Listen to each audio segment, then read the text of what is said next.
के चहला हवा एहो कान्हा पले के राई फहलावा चले लचिता के चहला हवा पावर बाट खाली देलो भाषण ए जानो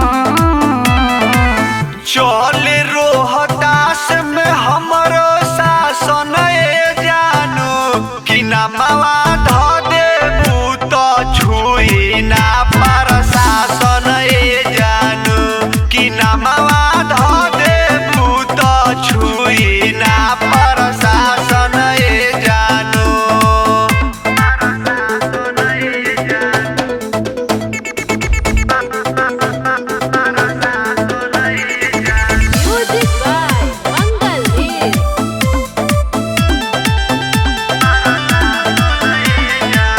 रहे कौन जिंदा हमार जनुआ के घेर के कह दी है सोना टूल भर हऊ शेर के। अच्छा चाहे खलनायक चाहे नायक बड़ो राजा जी बाकी परफेक्ट हमरा लायक बड़ो राजा जी शेर जैसन मार के बैठ आसन ए जानो चले रोहतास में हमरो शासन ए जानो कि नमवा ध देबू तो छुई ना प्रशासन ए जानो कि नमवा ध देबू तो छुई ना प्रशासन ए जानो।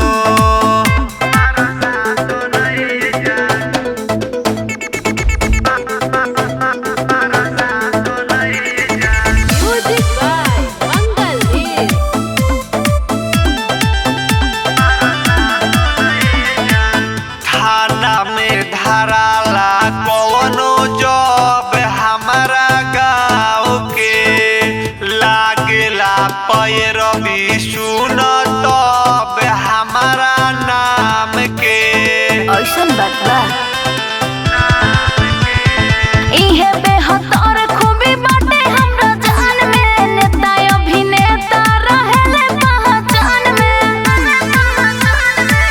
रकीब राजा हुई है ना 50 ए जानो चले